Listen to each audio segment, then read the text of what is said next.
Hi hello నమస్తే welcome to our channel TG TV వార్తా కథనాలపై విశ్లేషణ కార్యక్రమం మార్నింగ్ న్యూస్ కు స్వాగతం. నేను మీ జర్నలిస్ట్ సత్య. ముందుగా నిన్న రోజున జరిగిన రాజకీయ పరిణామాలను కనుక పరిశీలించినట్లయితే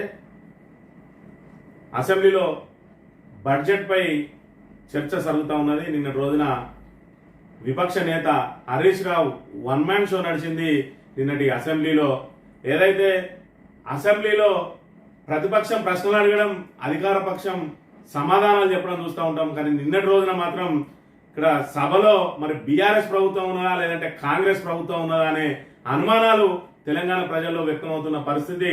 నిన్న రోజున బడ్జెట్ పై సుదీర్ఘ ప్రసంగం చేసిన హరీష్ రావు వివిధ అంశాలపై మరి శుతిమెత్తని విమర్శలు చేస్తే దానికి సమాధానం చెప్పాల్సిన ప్రభుత్వ పెద్దలు మరి ఇక్కడ మంత్రులందరూ కూడా ఎదురుదాడికి దిగిండు. ఇక్కడ శాసనసభ వ్యవహారాల మంత్రి మరి ఇక్కడ శ్రీధర్ బాబుతో సహా ముఖ్యమంత్రి, మరి ఉప ముఖ్యమంత్రి, అదేవిధంగా గ్రామీణాభివృద్ధి శాఖ పంచాయతీరాజ్ శాఖ మంత్రి సీతక్క, అదేవిధంగా కోమటిరెడ్డి వెంకటరెడ్డి, వీళ్ళందరూ కూడా ఒకవైపు జూపల్లి కృష్ణారావులు ఎక్కడికక్కడ మరి సమాధానాలు చెప్పాల్సిన ప్రభుత్వ పెద్దలు ఎదురుదాడికి దిగి మరి అక్కడి నుంచి తప్పించుకునే ప్రయత్నం చేస్తా ఉన్నారు. మరోవైపు గత ప్రభుత్వం మీద ఆరోపణలు చేస్తూ విమర్శలు చేస్తూ ప్రశ్నల వర్షం కురిపిస్తే అన్నిటికీ సమాధానం చెప్పడానికి తాను సిద్ధంగా ఉన్నానని, మరి ఇక్కడ బడ్జెట్ పై చర్చించాలా లేదంటే మీకు సమాధానాలు చెప్పాలన్నా, నాకు దీని మీద మరో రోజు మరి చర్చ పెట్టినా నేను సిద్ధం, లేదంటే ఇప్పుడు చెప్పమని అడిగినా కూడా నేను సిద్ధం అని చెప్పి నిన్న రోజున హరీష్ రావు మరి వీరబాదులు బాధిండు ఇక్కడ ప్రభుత్వాన్ని అనే విషయాన్ని ఇక్కడ మనం ప్రధానంగా గమనించవచ్చు. సుదీర్ఘంగా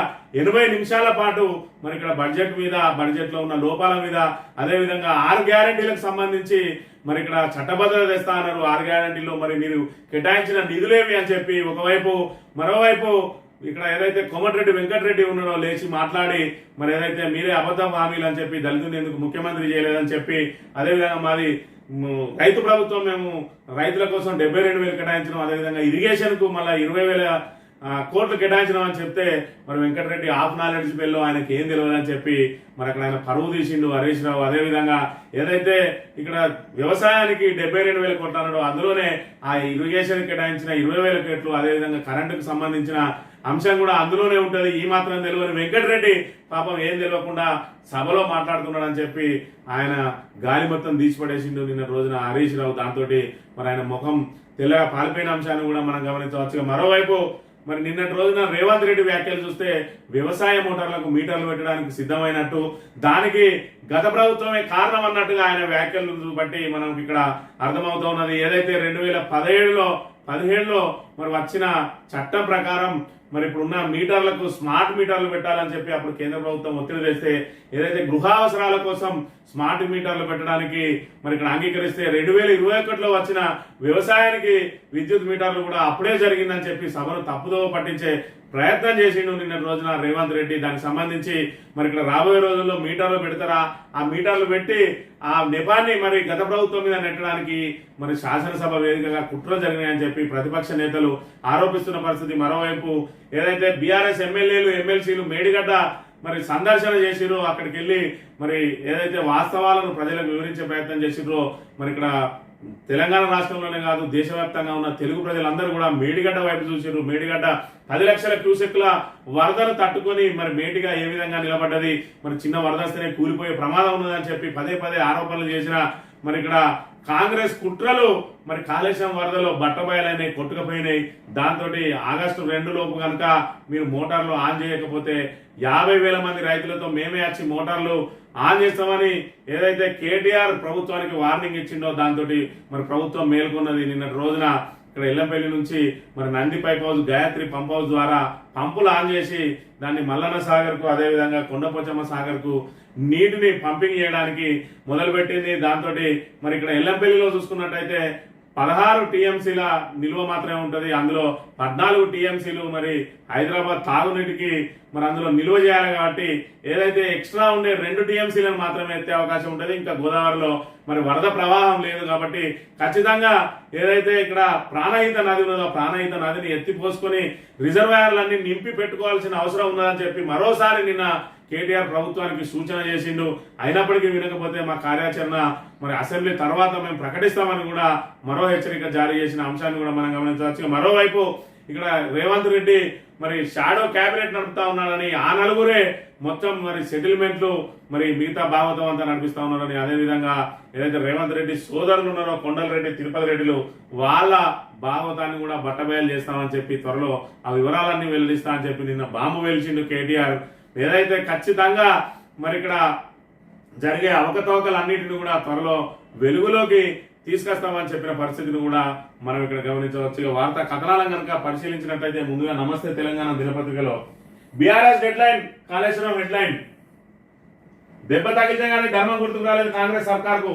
ప్రభుత్వం ప్రజల క్షేమం కోసం పనిచేయాలన్న రాజధర్మం పక్కన పెట్టి రాజకీయాలు చేయాలనుకున్నది. పిఆర్ స్టంట్లతో గత ప్రభుత్వం మీద అలా బురద జల్లుకుంటూ పోతూనే ఉండాలనుకున్నది. కాళేశ్వరం వృధాన్ని నిరూపించడం కోసం లక్షల క్యూసెక్కుల కాళేశ్వరం నీటిని సముద్రపాలు చేసింది. ఆ పాపాన్ని గత ప్రభుత్వం ఖాతాలో వేయాలనుకున్నది. కానీ ఏమైంది? ఆ ఎత్తుగడ ఎదురు తన్నింది. కేటీఆర్ గర్జనతో ఎగిసింది గంగ. ఇక్కడ చూసుకున్నట్టయితే మరి ఇక్కడ ఎండిన సాగరిక నిండేను వేగంగా అని చెప్పి డెడ్ స్టోరేజ్కి చేరింది రంగనాయక సాగర్. వీటిని నింపాలని చెప్పి చెప్తా ఉన్నాడు. ఎప్పుడు కూడా ఇది నిండుకుండలాగా ఉంటే మన రాష్ట్రానికి ఇటు కరువు అనేది కనబడకుండా ఉంటది. కాబట్టి దీన్ని నింపుకోవాల్సిన అవసరం ఉన్నది. ప్రాణహిత ద్వారా నీళ్లు పోతున్నాయని మరి ఇక్కడ పదే పదే చెప్తున్నా కూడా మరి ఇక్కడ ప్రభుత్వం పెడచెవన పెట్టింది. ఆఖరికి మరి ఖచ్చితంగా దెబ్బకు మరి దయ్యం వదిలింది అన్నట్టుగా ఇక్కడ నిన్న మేడిగడ్డ సందర్శనతోటి మరి వాళ్ళ కన్ను తెరుచుకున్నట్టుగా మనం ఇక్కడ భావించవచ్చు. కాళేశ్వరం పంపులు నడిపి గోదావరి జలాలను రైతులకు ఇవ్వాలని బీఆర్ఎస్ ఎన్ని రోజుల నుంచి మొత్తుకుంటున్నా పట్టణ రేవంత్ సర్కార్ నిన్నటి కేటీఆర్ బృందం మేడిగడ్డ పర్యటనతో ఉలిక్కిపడ్డది. ఈ పర్యటనతో మేడిగడ్డ వద్ద పరవలు తొక్కుతున్న అఖండ గోదావరి ప్రవాహాన్ని ప్రజలు చూశారు. చెక్కు చెదరకుండా ఉన్న మేడిగడ్డ బ్యారేజీని పారుతున్న లక్షల క్యూసెక్కుల నీటిలో కొట్టుకుపోతున్న అబద్ధాలను వంచనలను చూశారు. వాస్తవాలు ప్రజల కళ్ళకు కట్టాయి. దీనికి తోడు కాళేశ్వరం నీటి ఎత్తిపోతలకు బీఆర్ఎస్ విధించిన డెడ్ లైన్ 50,000 మంది రైతులతో ముట్టడి హెచ్చరికలు జారీ చేయడంతో హడలిపోయి ఆగ మేఘాల మీద ఎల్లంపల్లి పంపులు ప్రారంభించి ప్రభుత్వం తెలంగాణ భాషలో చెప్పాలంటే దెబ్బకు దయ్యం వదిలింది. అయినా గాలివాటుగా అధికారంలోకి వచ్చిన కాంగ్రెస్ ప్రభుత్వానికి ఇది కొత్త కాదు. పార్లమెంట్ ఎన్నికల ముందు కేసీఆర్ రైతు పరామర్శ జరిపి హెచ్చరిక చేస్తే తప్ప మిడ్ మానేరు నీరు విడుదల కాలేదు. హరీష్ రావు రాజీనామా సవాల్ చేసి మిన్ను మన్ను ఏకం చేస్తే కానీ రైతు రుణమాఫీపై కదలేదు. ఇప్పుడు కాళేశ్వరం నీరు ఎత్తిపోతలు కూడా మరి అదే విధంగా జరుగుతూ ఉన్నాయని చెప్పి ప్రభుత్వం మొద్దు నిద్ర వీడాలంటే మరి బీఆర్ఎస్ ఖచ్చితంగా వాళ్ళను మరి వార్నింగ్లతోటి తట్టి లేపుతూనే ఇది సాధ్యమవుతున్నదని చెప్పి ఇక్కడ కేటీఆర్ చెప్తున్న పరిస్థితిని మనం ఇక్కడ ప్రధానంగా గమనించవచ్చు. తప్పన్న ప్రాజెక్టు ఇప్పుడు ఎట్లా ఉప్పైంది? రానే రావన్న గోదావరి గంగ ఇప్పుడు ఎట్లా ఉప్పొంగింది? గిర్రున తిరిగిన ఈ పంపులు కాళేశ్వరానికి కావా? బిరబిరా ఎగిసిన ఈ నీళ్లు కాళేశ్వరానికి కావా? జరున పారే కాలువలు ఈ కాళేశ్వరానికి కావా? రేపటి రోజున నిండే సాగరాలు కాళేశ్వరానికి కావా? వృధాయింది ప్రజాధనమా? కాంగ్రెస్ మాటల కేటీఆర్ అల్టిమేటం ఇవ్వడానికి ముందే ఈ నీళ్లు ఎత్తిపోసి ఉంటే 1000 ఎకరాల్లో పంటలు ఎండేవి కాదు కదా అని చెప్పి ఇక్కడ ప్రశ్నిస్తున్న అంశాన్ని మనం ప్రధానంగా గమనించవచ్చు. ఏదైతే 1,00,000 కోట్లు వృధా అయ్యాయని చెప్పి మరి గగ్గోలు పెడుతున్నదో ఇక్కడ కాంగ్రెస్ ప్రభుత్వం ఈ రోజు పంపులు ఆనైనాయి. మరి ఆనైన పంపులు కాళేశ్వరంలో భాగంగా ఎల్లంపల్లిలోంచి నీటిని ఎత్తిపోయడానికి మరి ఇక్కడ ఏదైతే మరి ఆ టన్నెల్ ఉన్నదో అదేవిధంగా పంప్ హౌజులు ఉన్నాయో ఇక్కడ ఏదైతే నింపాలనుకుంటున్నా ఇక్కడ రంగనాయక సాగర్ కానీ కొండపోచమ్మ సాగర్ కానీ మల్లన సాగర్ కానీ ఇవన్నీ కాళేశ్వరం మరి ప్రాజెక్టులో భాగం కాదా అని చెప్పి ఇక్కడ ప్రశ్నిస్తున్న అంశాన్ని మనం గమనించవచ్చు. ఏదైతే ఇవన్నీ వెలుగులోకి వస్తాయని చెప్పి మరి అక్కడ కాళేశ్వరం గేట్లను తెరిచిపెట్టి పూర్తిగా మరి ప్రజలందరూ కూడా కాళేశ్వరం ప్రాజెక్టు విషయాన్ని మర్చిపోయిన తర్వాత ఏదైతే కాంగ్రెస్ అబద్ధాలు ఆడిందో ఆ అబద్ధాలను ప్రజలు ఇంకా గుర్తుపెట్టుకోకుండా వదిలేసిన రోజు ఆ కాళేశ్వరాన్ని నీళ్లను వాడుకోవాలని చూస్తా ఉన్నది కాంగ్రెస్ ప్రభుత్వం. దానికోసం ఇక్కడ రైతుల ప్రయోజనాలను పనంగా పెడుతున్నది, రైతు పొలాలను ఎండబెడుతున్నది. మరి అదేవిధంగా తాగునీటికి ఇబ్బందులు వస్తున్నా కూడా పట్టించుకునే పరిస్థితి. తమ మాటే మరి ఇక్కడ నిలబడాలని చెప్పి పంతానికి పోతున్న పరిస్థితులలో మరి కేటీఆర్ ఇచ్చిన వార్నింగ్ కు ఇక్కడ ఖచ్చితంగా తలొక తప్పని అంశాన్ని మనం ఇక్కడ గమనించవచ్చు. కేటీఆర్ వార్నింగ్ మోటార్లు స్విచ్ ఆన్. ఆల్టిమేటం ఇచ్చిన 24 గంటల్లో ఎత్తిపోతలు షురు. 4 మోటార్లతో 12,600 క్యూసెక్ల ఎత్తిపోత మధ్యమానేరు నుంచి చేరుకుంటున్న ఎల్లంపల్లి జలాలు అని చెప్పి మరి కేటీఆర్ వార్నింగ్ ఇచ్చిన తర్వాతనే ప్రభుత్వం కళ్ళు తెరిచిందనేది ఇక్కడ రాష్ట్ర ప్రజలందరూ కూడా గమనిస్తున్న అంశాన్ని మనం ప్రధానంగా చూడవచ్చు. ఇక్కడ మేడిగడ్డ కుంగుబాటుపై అనుమానాలు. ఎన్నికల ముందే ఇలా ఎందుకు జరిగింది? బరాజ్కు ఏం జరిగినా సర్కారుదే బాధ్యత.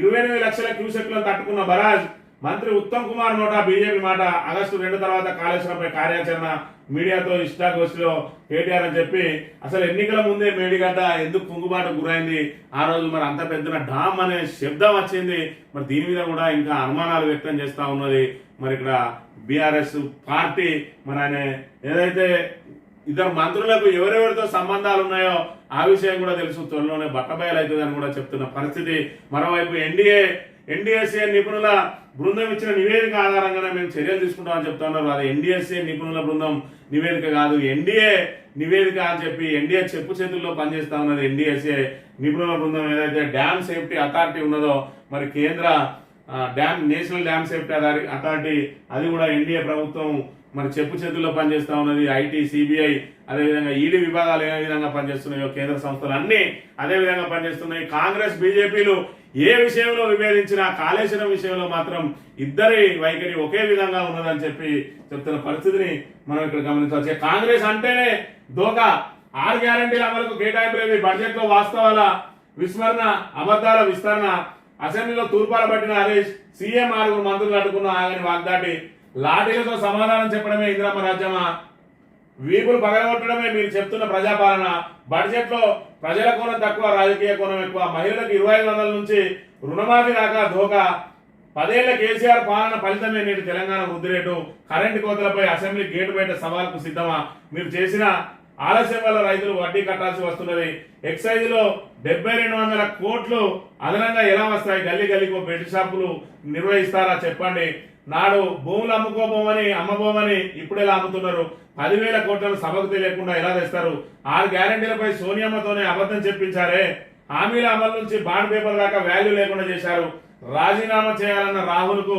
ఏం విలువిచ్చారు ప్రజల మెమరీ నుంచి 10 ఏళ్ల స్వర్ణయుగాన్ని ఎవరూ చెరపలేరు లా అండ్ ఆర్డర్ దిగజారిందనడానికి లాఠీ చార్జీల నిదర్శనం అసెంబ్లీలో కాంగ్రెస్ పార్టీని చీల్చి చెండాడిన హరీష్ రావు అని చెప్పి ఇక్కడ నిన్నటి రోజున మరి చుట్టూ మరి కౌరవ సేనలాగా ఇక్కడ కాంగ్రెస్ మరి ఎమ్మెల్యేలు అదేవిధంగా మంత్రులందరూ కూడా ప్రసంగాన్ని అడ్డుకున్నప్పటికీ కూడా ఓపికగా మరి చెప్పదలుచుకున్న విషయాన్ని కుండ బద్దలు కొట్టినట్టుగా చెప్పిండు 6 గ్యారంటీలకు మరి అమలు ఏది మీరు సోనియమ్మతోటి కూడా ఇంటింటికి లెటర్ పంపించిండు 100 రోజులలోనే మేము మరి ఇక్కడ 6 గ్యారంటీలు అమలు చేయబోతున్నామని చెప్పి మరి పండుటాకులు మరి పెన్షన్ల పెంపు కోసం ఎదురు చూస్తున్నారు దాన్ని ఊసేలేదు కళ్యాణ లక్ష్మిలో బంగారం ఏమైంది మహిళలకు ఇస్తా అన్న 2500 ఏమైంది దానికి బడ్జెట్ లో కేటాయింపులు ఏవి మరి చట్టబద్ధత కల్పిస్తా అన్నారు మొదటి అసెంబ్లీ సమావేశాల్లోనే మరి రెండో అసెంబ్లీ సమావేశాలు వచ్చిన చట్టబద్ధత ఏది అని చెప్పి అదేవిధంగా 7200 ఎక్సైజ్ మీద అదనపు ఆదాయం తీసుకొస్తా అంటారు అంటే గల్లీ గల్లీకు బెల్ట్ షాప్ పెడతారా ఇంకా ప్రజలకు బలవంతంగా రాగిస్తారా అని చెప్పి కూడా ప్రశ్నించిన పరిస్థితిని మనం గమనించవచ్చు గతంలో మరి ఏదైతే భూములు అమ్మమని చెప్పిన రేవంత్ రెడ్డి ఈ రోజు మరి భూముల అమ్మకానికి పెట్టడంలో మరి ఆంతర్యం ఏంది అని చెప్పి కూడా నిన్నటి రోజున ఆయన ప్రశ్నించిన అంశాన్ని మనం ఇక్కడ గమనించవచ్చు రాష్ట్రంలో 90% రైతులు పండించే దొడ్డు రకమే సన్నాల సాగు పెంచండి కానీ దొడ్డు రకానికి ద్రోహం చేయొద్దు బోనస్ అయింది సన్నాలకు ప్రోత్సహించాలనే సదాశయమే ఉంటే సన్నాలకు 1000-1500 బోనస్ ఇవ్వాలి కానీ ఏదైతే మీరు ప్రకటించిన విధంగా అన్ని పంటలకు మాత్రం ఖచ్చితంగా 500 మరి బోనస్ను ప్రకటించాల్సిందే అని చెప్పి నిన్నటి రోజున మరి పదే మంత్రులు అడ్డు తగిలినప్పటికీ కూడా మరి 1 మ్యాన్ షో నిర్వహించిండు హరీష్ రావు నిన్నటి రోజున ప్రభుత్వం మీద ఆధిపత్యం మరి అది చేసుకున్నాడు ఏదైతే గత ప్రభుత్వం మీద విమర్శలు చేసిండో ఆ విమర్శలను ఒక ఏకవాక్యంతో తిప్పికొట్టిండు మేము తప్పులు చేశామని చెప్పి మరి ప్రజలు భావించిండు కాబట్టి మమ్మల్ని ప్రతిపక్షంలో కూర్చోబెట్టిండు మరి మీరు ఇచ్చిన హామీలను నెరవేరుస్తారా లేదంటే మరి మీరు వచ్చి ఇక్కడ కూర్చుంటారా రాబోయే రోజుల్లో మీరే గుర్తెరగాలి మీరు ఇచ్చిన హామీలనే నేను ప్రస్తావిస్తా ఉన్నా మేము చేసిన దానికి ఎన్నికల్లో మరి మాకు ఫలితం కనబడ్డది మరి మీరు చేసేదానికి ఆ ఫలితం అనుభవించడానికి సిద్ధంగా ఉన్నారా అని చెప్పి మంత్రులందరినీ నోరును కూడా ఏకవాక్యంతో మూసేయించిండు హరీష్ రావు అనే విషయంలో ఎలాంటి సందేహం లేదు మరి అదే విధంగా మరి తన వాగ్దాడితోటి 6 మంత్రులను మరి కడిగి పడేసిన హరీష్ రావు మరి కోమటిరెడ్డిని అయితే మరి హాఫ్ నాలెడ్జ్ ఫెల్లో అని చెప్పి రాష్ట్ర వ్యాప్తంగా మరి ప్రజలందరూ మరి ఆ అసెంబ్లీ వైపు చూసే విధంగా ఆయన పరువు తీసిండు దానికి అక్కడనే ఆయన ప్రస్తావించిన అంశాన్ని ఉదాహరణగా చూపించిండు ఏదైతే రైతులకు 72,000 కోట్లు కేటాయించిన మరి ప్రభుత్వం మాది అని చెప్పి 20,000 ఇరిగేషన్ రంగానికి కూడా కేటాయించినామని చెప్పిన అంశాన్ని ఆ 72,000 20,000 కోట్లు కూడా ఉంటాయి. మరి 72,000 కోట్లు ఏదైతే కేటాయించిందో దానిలోనే భాగం అని తెలియదు వెంకటరెడ్డికి. ఇంకా హాఫ్ నాలెడ్జ్ ఫెలో కాకపోతే ఇంకేంటి అని చెప్పి ఆయనను తీవ్రంగా పరువు తీసిన అంశాన్ని కూడా మనం ఇక్కడ గమనించవచ్చు. ఇక స్మార్ట్ మీటర్లు పెట్టక తప్పదు, లేదంటే డిస్కంలపై కేంద్రం చర్యలు. విద్యుత్ శాఖకు విధి లేని పరిస్థితి. 2015లోనే బీఆర్ఎస్ ఒప్పందం ఉదయ్లో చేరడంతోనే ముప్పు. అవును, మాకు ప్రధాని పెద్దనే శాసనసభలో సీఎం రేవంత్ రెడ్డి వెల్లడి. ఉదయ్ స్కీమ్ కు బాయికాడ మీటర్లకు లింక్ ఎట్లా పెడతారు? 2017 నాటి ఉదయ్ స్కీమ్ తో 2021 నాటి విద్యుత్ మీటర్ల ఏర్పాటు అంశం కలిపి సభను తప్పుదో పట్టిస్తున్నారంటున్న హరీష్ రావు. ఏదైతే స్మార్ట్ మీటర్లు ఇక్కడ కేంద్రం ఏ చర్య తీసుకున్నా దానికి ఇక్కడ అనుకూల నిర్ణయం తీసుకుంటా ఉన్నది రేవంత్ రెడ్డి ప్రభుత్వం. కొత్తగా వచ్చినలోనే మరి అక్కడ కృష్ణాకు సంబంధించిన బోర్డు కేఆర్ఎంబిని మరి ఇక్కడ కేఆర్ఎంబికి అప్పచెప్పిండు. కృష్ణా ప్రాజెక్టులన్నీ కూడా దానికి సంబంధించి గత ప్రభుత్వమే అవి చేసిందని చెప్పిండు. ఏదైతే కేసీఆర్ 10 సంవత్సరాలు కూడా కేఆర్ఎంబికి కృష్ణా ప్రాజెక్టులను అప్పగించడానికి మరి ఏమాత్రం మరి వాళ్ళని దగ్గర రానియలేదు. ఈ నక్షణ కొత్తలోనే మరి అక్కడ అప్పచెప్పిండు. ఏదైతే దానికి సంబంధించిన ఈఎన్సీ ఆ వివరాలను బయటపెట్టిండో ఆయనను మరి మొత్తానికి పదవి నుంచి తొలగించిన అంశాన్ని కూడా మనం ఇక్కడ ప్రధానంగా గమనించవచ్చు. ఈ రోజు వ్యవసాయ మోటార్లకు మీటర్లు పెడతా అన్న అంశం తెలంగాణలో మరి ఎంత దాన్ని ఉద్రిక్తతలు రేపిందో మనందరం గమనించిన విషయమే. దాన్ని కేసీఆర్ మరి స్పష్టంగా అడ్డుకున్నాడు. ఎట్టి పరిస్థితిలో మేము మరి ఇక్కడ వ్యవసాయ మోటార్లకు మీటర్లు పెట్టే ప్రసక్తే లేదు అని చెప్పి ఖరాఖండిగా చెప్పిన అంశాన్ని కూడా రాష్ట్ర రైతాంగం అంతా కూడా గమనించింది. ఈ రోజు రేవంత్ రెడ్డి ప్రభుత్వం ఏదైతే మరి ఇక్కడ అప్పులు తీసుకోవడానికి వెసులుబాటు కల్పించాలంటే ఖచ్చితంగా వ్యవసాయ మోటార్లకు మీటర్లు పెట్టాలి. ఆ మీటర్లు పెడితేనే మరి ఇక్కడ రాష్ట్రానికి అప్పు తీసుకోవడానికి కేంద్ర ప్రభుత్వం అనుమతిస్తుంది. కాబట్టి మరి విధి లేని పరిస్థితులలో వాళ్ళు మీటర్లు పెట్టడానికే ఒప్పుకుంటా ఉన్నారు. కేవలం అప్పులు తీసుకొచ్చుకోవడం కోసం ఇక్కడ రేవంత్ రెడ్డి రైతు ప్రయోజనాలను తాకట్టు పెట్టడానికి ఏమాత్రం వెనుకాడడం లేదని చెప్పి ఇక్కడ ప్రతిపక్షాలు తీవ్రంగా విమర్శిస్తున్న అంశాన్ని మనం ఇక్కడ గమనించవచ్చు. దానికి 2017లో బీఆర్ఎస్ ఒప్పందం చేసుకున్నదని చెప్పి ఒక కొత్త వాదనను తెర మీదకి తీసుకొస్తా ఉన్నాడు. అసలు మోటార్లకు మీటర్లు పెట్టాలని చెప్పి మరి తెర మీదకి వచ్చిన అంశమే 2021లో అయితే 2017లో మరి ఉదయ్లో ఏదైతే మరి ఇళ్లకు పాత మీటర్ల స్థానంలో స్మార్ట్ మీటర్లు పెడతామని చెప్పి కేంద్ర ప్రభుత్వం ఒత్తిడి చేసి 27 రాష్ట్రాలను కూడా మరి ఆ ఒత్తిడితోటి ఒప్పించిన అంశంలో మరి దీన్ని వ్యవసాయ మీటర్లకు లింకు పెట్టి మోకాలకు బోడిగుండుకు లింకు పెట్టి ఆ పాపాన్ని కూడా మరి బీఆర్ఎస్ ప్రభుత్వం మీద నెట్టేసి చేతులు దులుపుకునే ప్రయత్నం చేస్తా ఉన్నాడు. కానీ రైతులు పిచ్చోలు కాదు, రైతుల మోటార్లకు మీటర్లు పెడతా అన్న రోజు కేసీఆర్ ఏ విధంగా అడ్డుకున్నాడు. ఈ రోజు కనుక మరి మోటార్లకు మీటర్లు పెడితే మీ ఫీజులు ఎగరగొట్టడానికి కూడా రైతులు సిద్ధంగా ఉంటారనే అంశాన్ని వీళ్ళు ప్రధానంగా గమనించాల్సిన అవసరం ఎంతైనా ఉన్నది. కొండనాలుగు మందేస్తే వైద్య శాఖలో విచక్షణ లేని బదిలీలు, చిన్న దవాఖానాలకు వెళ్లిన పెద్ద డాక్టర్లు, రోగులకు శాపంగా మారిన వైద్యుల ట్రాన్స్ఫర్లు, నగరంలోని ప్రధాన టీచింగ్ దవాఖానాలని ఖాళీ, 60% పైగా సీనియర్ల స్థానచలనం, గాంధీ ఉస్మానియాలో నిలిచిన శస్త్రచికిత్సలు అని చెప్పి ఏదైతే మరి ఇక్కడ బదిలీలు ఉన్నాయో బదిలీల ప్రక్రియలో మరి ఇక్కడ అస్తవ్యస్త నిర్ణయాలతోటి ఏదైతే ఇక్కడ నగరంలో ఉన్న ప్రధాన ఆసుపత్రులు ఉన్నాయో ఆ ప్రధాన ఆసుపత్రులకు సంబంధించిన ప్రధాన డాక్టర్లందరినీ కూడా గ్రామీణ ప్రాంతాలకు చేసిండు. మరి ఇక్కడ గ్రామీణ ప్రాంతాల్లో శస్త్రచికిత్సలు ఏ విధంగా చేస్తారు, సూపర్ స్పెషాలిటీ హాస్పిటల్ ఏవైతే ఉన్నాయో ప్రభుత్వానికి సంబంధించి నిమ్స్, అదే ఏదైతే గాంధీ లాంటి దవాఖానా, ఉస్మానియా లాంటి దవాఖానాల్లోంచి కూడా ఇక్కడ ఈరోజు శస్త్రచికిత్సలు నిలిచిపోయినాయి. అంటే ఆ వైద్యులందరినీ కూడా మరి నగరానికి దూరంగా ట్రాన్స్ఫర్ చేసి ఇక్కడ ప్రధాన ఆసుపత్రుల్లో డాక్టర్లు లేకుండా చేసిండు.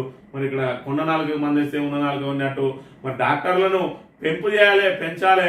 మరి అదేవిధంగా ఏదైతే ఇప్పుడు ఉస్మానియాలో ఉన్న వాళ్ళు ఉన్నారో వాళ్ళను గాంధీకి కానీ, గాంధీలో ఉన్న వాళ్ళను ఉస్మానియాకి కానీ, లేదంటే ఇతర దవాఖానాలకు సూపర్ స్పెషాలిటీ నుంచి సూపర్ స్పెషాలిటీకే బదిలీ చేయాల్సిందిగా గ్రామీణ ప్రాంతాలకు చేయడంతో ఇక్కడ సూపర్ స్పెషాలిటీ హాస్పిటల్లో వైద్యుల కొరత ఏర్పడ్డది. దాంతో శస్త్రచికిత్సలు కూడా ఎక్కడికక్కడ నిలిచిపోయినాయి. అంటే ప్రభుత్వ అసంబద్ధ నిర్ణయాలు మరి ఏ విధంగా ఉన్నది, పరిపాలన ఏ రకంగా ఉన్నదానికి ఇది అద్దం పడుతున్న అంశాన్ని మనం ఇక్కడ ప్రధానంగా గమనించవచ్చు. ఇక తెలంగాణ దినపత్రిక విషయానికి వస్తే ఎండిన గోదావరి సుందిల్ల మేటలు తేలి, దిగువన గోదావరి ఉధృతంగా ప్రవహిస్తుంటే ఎగువన నీళ్లు లేక ఇసుక మేటలు దర్శనమిస్తున్నాయి.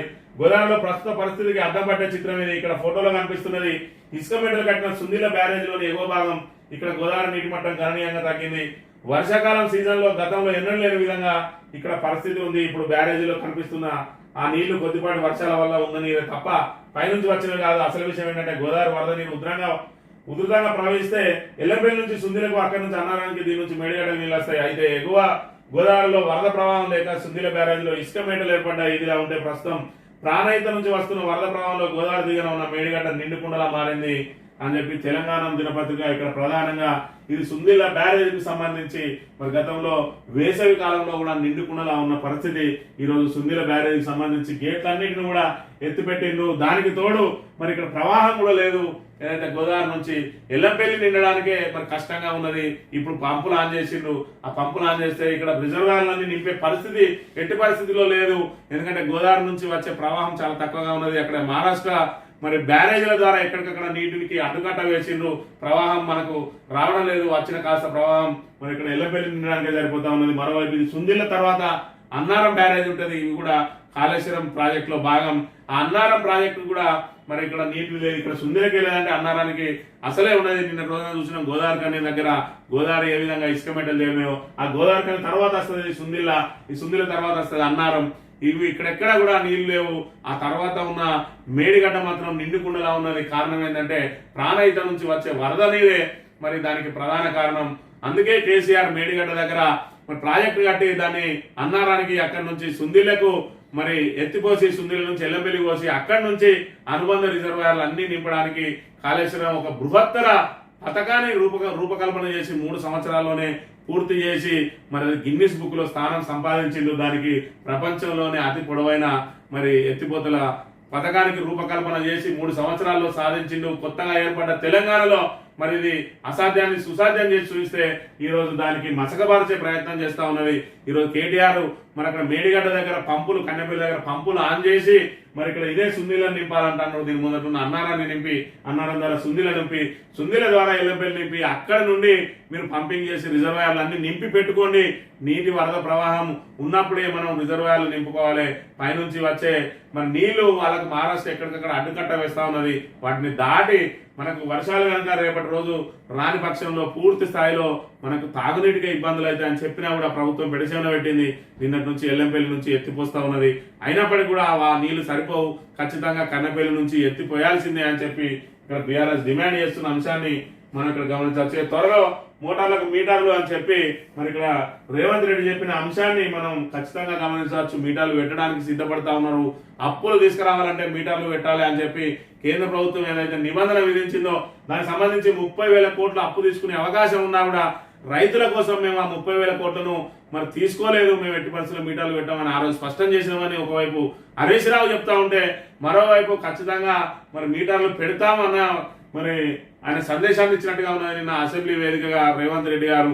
ఎందుకంటే మరి ఖచ్చితంగా ఆ మీటర్లు పెడితేనే మరి తనకు అప్పు లభిస్తుంది కాబట్టి పెట్టడానికే సిద్ధమైండు. మరోవైపు మరి ఇక్కడ ఏదైతే ఆ పాపం ఏదైతే ఉన్నదో ఆ పాపాన్ని బీఆర్ఎస్ కు అంటగట్టే ప్రయత్నం కూడా చేసిన అంశాన్ని మనం ఇక్కడ గమనించవచ్చు. దిగొచ్చిన రేవంత్ సర్కార్ నంది పంప్ హౌస్ లో పంపులు స్టార్ట్ అయినాయి అని చెప్పి మరి దానికి సంబంధించిన అంశాన్ని మనం ఇక్కడ గమనించవచ్చు. నిరుద్యోగులకు సంబంధించిన అంశాన్ని ఒకసారి పరిశీలించినట్లయితే మార్పు చాలు, ఇక మార్చేద్దాం, మా బతుకులు మార్చమంటే పేర్లు మారుస్తున్నారు. తెలంగాణ చిహ్నాన్ని మార్చిండు, దానికి జీవో అడ్డు రాలేదా? మీరు మార్చాల్సింది పేర్లు కాదు, ధర్నా చౌక్ వద్ద నిరుద్యోగుల ఆందోళన అని చెప్పి నిన్నటి రోజున మార్పు కావాలి, మరి కాంగ్రెస్ రావాలి అని చెప్పి మేము కోరుకున్నాం. ఇప్పుడు చెప్తా ఉన్నాం మార్పు వచ్చింది, ఇక కాంగ్రెస్ పోవాలి అని చెప్పి నిరుద్యోగులు నిన్నటి రోజున నినదించారు ధర్నా చౌక్ దగ్గర. అదేవిధంగా అశోక్ నగర్ లో నిరుద్యోగులందరూ భిక్షాటన చేసిన పరిస్థితి. మరి భిక్షాటన చేసి నిరసన జరుపుతున్న వాళ్ళని కూడా పోలీసులు ఎక్కడికక్కడ అరెస్టులు చేసిరు. మరి జంతర్ మంతర్ వద్ద కూడా మళ్ళీ ధర్నా చేస్తామని చెప్పి నిన్నటి రోజున నిరుద్యోగులు హెచ్చరించారు. ఏదైతే గ్రూప్ 1 లో మరి 1:100 అని చెప్పి మమ్మల్ని మోసం చేసిరు, అది ఖచ్చితంగా అమలు చేయాలని, అదేవిధంగా గ్రూప్ 2, గ్రూప్ 3 ఉద్యోగాలు పెంచాల్సిందే అని చెప్పి, అదేవిధంగా జాబ్ క్యాలెండర్ ప్రకటించాలి, ఖచ్చితంగా 2 లక్షల ఉద్యోగాలను ఇదే సంవత్సరంలో మొదటి సంవత్సరంలోనే మరి పూర్తి చేయాలి అని చెప్పి డిమాండ్లతోటి నిరుద్యోగుల పోరాటం ఇంకా సాగుతూనే ఉన్నది. మరోవైపు మార్పు వచ్చింది చాలు, కాంగ్రెస్ పోవాలని చెప్పి మరి 8 నెలలు కూడా గడవక ముందే ఏదైతే నిరుద్యోగులు నెత్తిన పెట్టి చూసుకున్నారో వాళ్ళే కాంగ్రెస్ పోవాలి అని చెప్పి నినదిస్తున్న అంశాన్ని మనం ఇక్కడ ప్రధానంగా గమనించవచ్చు. సాక్షి దినపత్రిక విషయానికి వస్తే, సభలో కరెంటు మంట, విద్యుత్ అంశంపై అధికార విపక్షాల ఆరోపణలు అని చెప్పి ఏదైతే మరి ఇక్కడ విద్యుత్ మీటర్లకు సంబంధించిన అంశాన్ని ఇక్కడ మనం ప్రధానంగా గమనించవచ్చు. ఇక పంపింగ్ ప్రారంభం అని చెప్పి ఎల్లంపల్లి నుంచి మిడ్మానేరుకు నీళ్లు మరి ఇక్కడ తీసుకుపోతున్న అంశాన్ని కూడా ప్రధానంగా ప్రశ్నించింది. ఈ ఆశామాషిగా ఉండి వెళ్ళడానికి రాలేదు. ఈ 5 ఏళ్లే కాదు, మరో 5 ఏళ్ళు తర్వాత 10 ఏళ్ళు ప్రభుత్వాన్ని నడిపేది మేమే. బడ్జెట్ పద్ధతిపై ఇచ్చిన సమాధానంలో డిప్యూటీ సీఎం బట్టి విక్రమార్క అని చెప్పి ఆశామాషిగా ఉండడానికి రాలేదట, వెళ్ళిపోవడానికి రాలేదట. వచ్చే 5 ఏళ్ళు, ఆ తర్వాత 5 ఏళ్ళు, ఆ తర్వాత 10 ఏళ్ళు అంటే ఇంకో 20 ఏళ్ళు మరి ఇక్కడ ఈయనే డిప్యూటీ సీఎం గా రేవంత్ రెడ్డి ముఖ్యమంత్రిగా ఉండడానికి వచ్చారట. దానికోసమే మరి ఇక్కడ ఈ బడ్జెట్ లో 6 గ్యారంటీలకు కోత పెట్టిండ్రు. మరి ఉద్యోగాలు ఇస్తాని ఆ ఉద్యోగాలకు ఇక్కడ బడ్జెట్ లో కేటాయింపులు లేవు. మరి రైతులకు రుణమాఫీ అని చెప్పిండ్రు. ఆ రుణమాఫీకి సంబంధించి ఇక్కడ ఎలాంటి నిబంధనలు లేకుండా రుణమాఫీ ఇస్తామని చెప్పి ఈ రోజు అనేక నిబంధనలు పెట్టిండ్రు. మరి దాని ద్వారానే వీళ్ళు మరో 20 ఏళ్ళు మరి ఇక్కడ అధికారంలో ఉంటారని చెప్పి చెప్తున్న అంశాన్ని మనం ఇక్కడ గమనించవచ్చు. ఈ మీటర్లపై మోసం, మరి ఆ మోసం రేవంత్ రెడ్డి చేస్తాడా లేదంటే మరి గత ప్రభుత్వం చేసిందా అనేది ప్రజలకు కళ్ళ కట్టినట్టు తెలుసు. గత 10 ఏళ్లలో కేంద్ర ప్రభుత్వం రాష్ట్రం మీద ఎన్ని కుట్రలు చేసింది, ఆ కుట్రలను మరి ఇక్కడ కేసీఆర్ ఏ విధంగా సమర్థవంతంగా ఎదుర్కొన్నాడు. ఈ రోజు మరి ఇక్కడ చటికిలపేట ప్రభుత్వం ఏ రకంగా చేతులు ఎత్తేస్తా ఉన్నది, అప్పుల కోసం దేనికైనా సిద్ధమని ఏ విధంగా చెప్తున్నారో మరి ఇక్కడ మీటర్ల మీద మోసం ఎవరన్నది రైతులు తేల్చుకుంటారు. రైతులు విఘ్నులు, వాళ్ళకు తెలియని కాదు. మీరు ఇక్కడ రైతు బంధు మీద ఏ రకంగా మోసం చేసిండ్రు, రుణమాఫీ మీద ఏ విధంగా మోసం చేసిండ్రు, బోనస్ మీద ఏ విధంగా మోసం చేసిండ్రు, మొన్నటి రోజున కొనుగోలు కేంద్రాల ద్వారా ఏ విధంగా మోసం చేసిండ్రు, ఈ రోజు మీటర్లు పెట్టడానికి ఏ విధంగా మోసం చేయబోతా ఉన్నారు అనేది మరి రైతులు ఖచ్చితంగా గమనిస్తారు. రాబోయే రోజుల్లో మీకు ఖచ్చితంగా బుద్ధి చెప్తున్నాను చెప్పి ఇక్కడ చెప్పక తప్పని పరిస్థితి. ఇక మోటార్లకు మీటర్లు పెట్టే కుట్ర, విద్యుత్ సంస్కరణలకు మేము ఒప్పుకోలేదు, సభలు తప్పుదోవ పట్టించే ప్రయత్నం, వ్యవసాయేతరానికే స్మార్ట్ మీటర్లు ఉదయ ఒప్పందంలో ఉన్నది ఇదే బీఆర్ఎస్ నేత హరీష్ రావు కౌంటర్ అని చెప్పి ఏదైతే వ్యవసాయేతర మరి ఇండ్లకు పెట్టే మీటర్లకు, గృహావసరాలకు పెట్టిన మీటర్లకు ఏదైతే పాత మీటర్ల స్థానంలో మరి ఇక్కడ ఖచ్చితంగా స్మార్ట్ మీటర్లు పెట్టాలని చెప్పి ఉదయలో ఒప్పందం ఉన్నది. ఆ ఉదయ్ అనే మరి ఒప్పందం ద్వారా దేశవ్యాప్తంగా 27 రాష్ట్రాలు అందులో చేరినాయి. అందులో భాగంగా తెలంగాణలో వ్యవసాయానికి మీటర్లు పెట్టాలనేది 2021లో కేంద్రం తెర మీదకి తీసుకొచ్చిన అంశం. ఈ స్మార్ట్ మీటర్లు అనేది 2017లో వచ్చిన అంశం. 2017లో వచ్చిన అంశాన్ని 2021లో వచ్చిన అంశానికి మరి ముడేస్తూ మీరే ఒప్పుకున్నారని చెప్తా ఉన్నాడు. మరి మీరే కనుక ఒప్పుకుంటే 2 సంవత్సరాల పాటు మరి ఎందుకు మీటర్లు పెట్టలేదు అంటే కాంగ్రెస్ ప్రభుత్వం వస్తుంది అప్పుడు పెట్టుకోని అని చెప్పి ముందే మరి ఏమైనా ఒప్పందాలు పెట్టినా మరి సారు రేవంత్ రెడ్డి గారు త్వరలో ముఖ్యమంత్రి కాబోతా ఉన్నారు అని చెప్పి రేవంత్ రెడ్డి మీద కుట్ర పడడానికి మరి 3 ఏళ్ల ముందే వాళ్ళు సంతకాలు చేసి రేవంత్ రెడ్డిని ఇందులో ఇరికియడానికి ఏమైనా ప్రయత్నాలు చేసిరా అనేది రేవంత్ రెడ్డి చెప్పాలి. మరి అబద్ధాలు ఆడడంలో రేవంత్ రెడ్డి దిట్ట అనే అంశం మరోసారి తేడతెల్లమైన అనే విషయాన్ని కూడా మనం గమనించవచ్చు. ఇక రాష్ట్ర గవర్నర్ గారు జిష్ణుదేవ్ వర్మ ఉత్తర్వులు విడుదల చేసిన Rashtrapati Bhavan in charge governor C P Radhakrishnan మహారాష్ట్రకు జిష్ణుదేవ్ త్రిపుర మాజీ ఉప ముఖ్యమంత్రి, బ్యాడ్మింటన్ సంఘం అధ్యక్షునిగాను సేవలు, రాజ కుటుంబ నేపథ్యం, అయోధ్య ఉద్యమంలో పాత్ర, దేశవ్యాప్తంగా 6 రాష్ట్రాలకు కొత్త గవర్నర్లు అని చెప్పి మరి ఇక్కడ మనకున్న ఏదైతే ఇన్ఛార్జ్ గవర్నర్ ఉన్నాడో రాధాకృష్ణన్, సిపి రాధాకృష్ణన్ స్థానంలో మరి జిష్ణుదేవ్ వర్మను రాజ కుటుంబానికి చెందిన ఆయన గతంలో మరి త్రిపురకు సంబంధించి ఉప ముఖ్యమంత్రిగా కూడా చేసిండు. 1990లో ఈయన అయోధ్య ఉద్యమం సందర్భంగా ఈయన బీజేపీ పార్టీలో చేరి బీజేపీలో క్రియాశీలకంగా మారిన అంశాన్ని కూడా మనం ఇక్కడ గమనించాలి.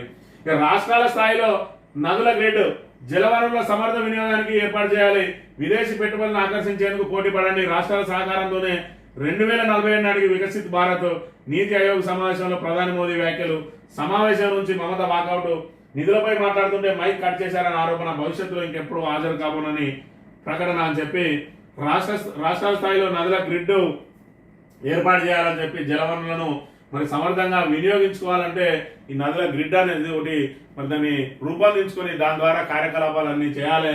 అదేవిధంగా విదేశీ పెట్టుబడులు ఆకర్షించేందుకు రాష్ట్రాలన్నీ కూడా పోటీ పడాలని చెప్పి మరి 2047 నాటికి వికసిత్ భారత్ను మనం ఇక్కడ చేయాలి, రాష్ట్రాల సహకారంతో అది సాధ్యమవుతుందని కూడా నిన్న రోజున చెప్పిన పరిస్థితిని మనం ఇక్కడ గమనించవచ్చు. ఈనాడు దినపత్రిక విషయానికి వస్తే మీటర్లపై దుర్మార్గపు ఒప్పందం, ఇదంతా కూడా మరి ఏదైతే తాబేదారు పత్రికలు ఉన్నాయో ఆ తాబేదారు పత్రికలు రేపు ఎట్లాగో వ్యవసాయ మోటార్లకు మీటర్లు పెట్టబోతా ఉన్నది కాంగ్రెస్ ప్రభుత్వం. దీని ద్వారా వాళ్ళ కుట్ర అంతా కూడా అర్థమవుతుంది. ఎలాగో మీటర్లు పెడతారు కాబట్టి ఆ మీటర్ల పాపం బీఆర్ఎస్ మెడకు తొలగియడానికి ఇక్కడ తాబేదారు పత్రికలు తాటికాయ అంత అక్షరాలతోటి ఇక్కడ ప్రధానంగా ప్రచురించినాయి. ఈయన ప్రస్తావించడానికి ప్రధాన కారణం అదే. 2017లో ఉదయ ఒప్పందం జరిగితే 2021లో మోటార్లకు మీటర్లు పెట్టాలి, స్మార్ట్ మీటర్లు అన్నదానికి ఏం సంబంధం? 2021లో కనుక బీఆర్ఎస్ ఒప్పందం చేసుకుంటే 2024 వరకు కూడా అది ఇప్పటి వరకు ఎందుకు అమలు కాలేదు? ఇప్పుడు ఈ ప్రస్తావన ఎందుకు వచ్చిందనే అంశాన్ని ఇక్కడ రేవంత్ రెడ్డి ప్రజలకు వివరించాల్సిన అవసరం ఉన్నది. కేవలం అప్పులు చేయడానికి కేంద్రం నుంచి అనుమతి కోసం మాత్రమే వ్యవసాయ మోటార్లకు మీటర్లు పెట్టడానికి వెనకాడడం లేదు. ఇప్పటికే మరి రబీలో రైతులందరినీ పొలాలను ఎండబెట్టిండు. కేవలం కాళేశ్వరం నుంచి ఆ నీటిని మరి ఏదైతే బయటకు వదిలేసిండు, అన్నారంలో ఉన్న మరి 5 టీఎంసీల నీటిని కూడా బయటకు వదిలేసిండు. అవన్నీ కూడా ఇక్కడ రైతులకు ఎత్తిపోసినట్టయితే రైతులందరికీ ఇబ్బందులు లేకుండా ఉండే పరిస్థితి ఉండే.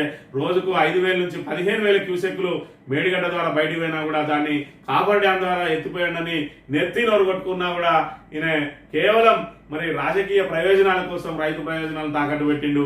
ఈ రోజు మరి ప్రభుత్వం గట్టెక్కడానికి కూడా మళ్ళోసారి రైతు ప్రయోజనాలను తాకట్టు పెట్టడానికి ఏమాత్రం వెనుకాడడం లేదనే అంశాన్ని ఇక్కడ ప్రధానంగా ప్రతిపక్షాలు ఎత్తి చూపుతున్న అంశాన్ని కూడా మనం గమనించవచ్చు.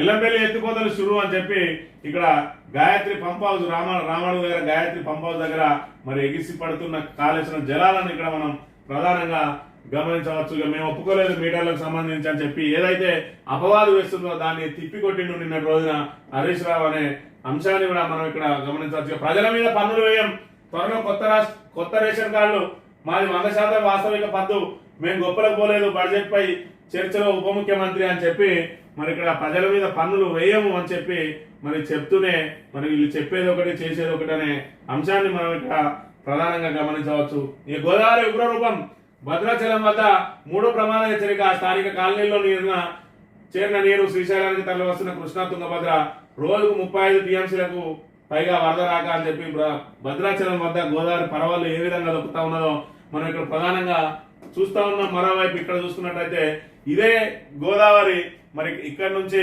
మేడిగడ్డ మీదుగా మరి సమ్మక్క బ్యారేజ్ మీదుగా మరి అక్కడ భద్రాచలం చేరుకుంటది. మరి ఇక్కడ ఈ గోదావరిలో సుక్క నీరు లేదు. భద్రాచలం ఏ విధంగా మరి ఇక్కడ పరవలు దొక్కుతుంది అని అంటే దీనికి ప్రధాన కారణం ప్రాణహిత నది. మరి ప్రాణహిత నది ద్వారా ఇక్కడ వృధాగా ఏదైతే సముద్రం పాలవుతున్నాయో నీళ్లు వాటిని ఒడిసి పట్టుకొని రిజర్వాయర్లు నింపాలని చెప్పి ఇక్కడ బీఆర్ఎస్ ప్రధానంగా చెప్తున్న మరి పెడచెవిన పెడతా ఉన్న అంశాన్ని కూడా మనం ఇక్కడ గమనించవచ్చు. ఇక అవన్నీ సాగు భూములేనా, వారందరూ సాగుదారులైన లబ్ధిదారుల జాబితా పాస్ పుస్తకాల ఆధారంగా క్షేత్రస్థాయి పరిశీలన అని చెప్పి ఏదైతే ఇప్పుడు రైతు బంధు మరి ఏ విధంగా ఎగ్గొట్టాలి మరి ఇక్కడ రైతులకు అని చెప్పి దానిలో మరి కొర్రీలు పెట్టడానికి అనేక ప్రయత్నాలు చేస్తా ఉన్నది ప్రభుత్వం. అందులో భాగంగా మరి ఇక్కడ సాగు భూముల కోసం విచారణ చేస్తా ఉన్నది. సరే మీరు సాగు చేసిన వాళ్ళకి ఇస్తారా, 5 ఎకరాల వాళ్ళకి ఇస్తారా, 10 ఎకరాల వాళ్ళకి ఇస్తారా అని ఇప్పటికి కూడా ఇంకా రైతు భరోసాకు సంబంధించి విధి విధానాలు రూపొందించలేదు. మరోవైపు రుణమాఫీకి సంబంధించి కనుక ఒకసారి పరిశీలించినట్టయితే తెలంగాణ వ్యాప్తంగా ఎవరెవరు పంటలు సాగు చేస్తున్నారో పక్కా వివరాల సేకరణకు రాష్ట్ర ప్రభుత్వం చర్యలు చేపట్టించింది. రుణమాఫీ, రైతు భరోసా, పంటల బీమా, రైతు బీమా పథకాల వర్తింపునకు వాటినే ప్రామాణికంగా తీసుకోవాలని భావిస్తోంది. పాస్ పుస్తకాలు, లబ్ధిదారుల జాబితాల ఆధారంగా పంటల వివరాలు ఖచ్చితత్వంలో నమోదు చేయాలని వ్యవసాయ శాఖను ఆదేశించింది. మేరకు ఇప్పటికే ఈ ప్రక్రియ ప్రారంభమైంది. రాష్ట్రంలో అమలవుతున్న వివిధ పథకాల లబ్ధిదారులకు వాస్తవ సాగుదారులకు తేడా ఉందని ప్రభుత్వం భావిస్తోంది. గత భారత పాలనలో రైతు బంధు పథకంలో వ్యవసాయం చేయని వారు కూడా లబ్ధి పొందారని కాంగ్రెస్ ప్రభుత్వం ఆరోపిస్తున్న విషయం తెలిసిందే.